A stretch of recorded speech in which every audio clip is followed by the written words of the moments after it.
catch up with the Tsalala pride, which is really quite special because we don't see these lions too much at all.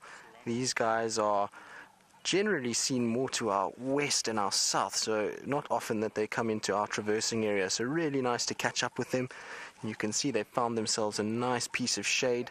You've got the 2 females lying in the front and then the 3 males at the back there. Now, this pride is quite an interesting one. They're split off from another pride. So at the moment, it's a very old female, which is the bottom left female there. She is basically looking after the 4 sub-adults, which is the female and her 3 brothers. And interestingly enough, these are not her cubs. All right, this is a female for different. She didn't have these cubs. She's taken these cubs over and is raising them on her own, which is pretty incredible.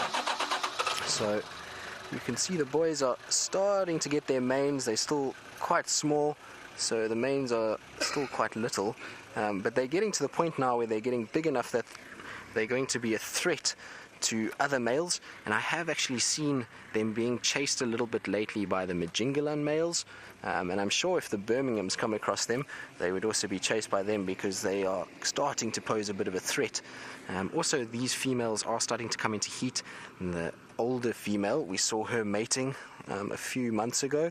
She was following some of the Majingalans and mated with them, and I believe she even mated with the Matimbas too. So she has been coming into estrus cycles, and so she leaves them, and the 4 of them then move around on their own without her and wait for her to do a thing and then come back again. But the days are numbered for the boys, I'm afraid.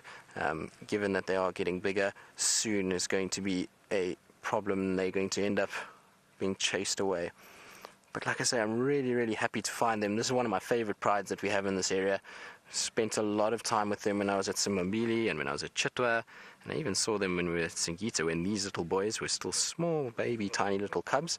So they are really, really one of my favorites, and I really enjoy spending time with them. You can see it's still very, very warm. You can see by the male on the right how heavily he's breathing. He's panting quite heavily.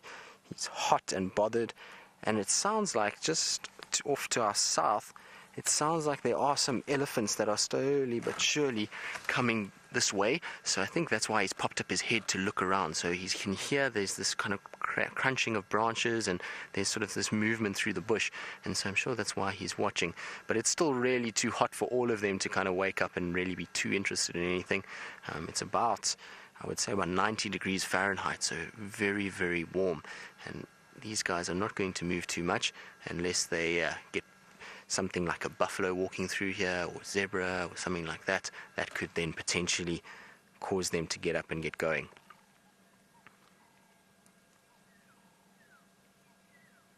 Now, interestingly enough, in the background, there's also some pearl-spotted owlets calling, which is a little bit early for them. They shouldn't be calling at this time. So I wonder if maybe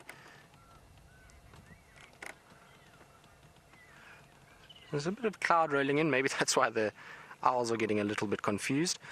But I believe a lot of you are really excited to see the Tsalalas again, and I must be honest, so am I. Like I say, they're a pride that I really love to follow, and I haven't seen much of them, obviously, since we've been with Safari Live. I haven't seen them in the last sort of 3 weeks, so it feels a bit odd. It's a pride that I was seeing almost daily at one point, so it's strange not to see them that much. And like I say, I really, really like them. It's an interesting composition to them. These young males have grown so much in the last year, and they really have become quite an asset to the females. They've helped with a lot of kills, so it's been really, really good to follow that progress and see how they've gone. And they're all looking really good. So the males at one point were looking very ragged. All of them had had some sort of interaction with other males and had been hurt in some ways, and they all had cuts and scrapes all over them. But from what I can see now, they're all looking very healthy. Their backs have all healed. There's no more puncture wounds in any of them. There was one male that unfortunately suffered a rather nasty injury to his backside. It looked like he got bitten or clawed in his backside, and he lost control of his bowel movement. So he used to walk around with this dirty bottom all over the place, but it looks like that's healed and looks like he's okay. So that's good news as well. It took a while because obviously in that area it gets quite dirty and doesn't heal very well. So took a bit of time to come right. And sometimes when they feed off big carcasses like the buffalo and things like that, and when he gets oversaturated with food, he does end up with a few problems again. But that is very typical of lions in weather like this. Flat and quiet.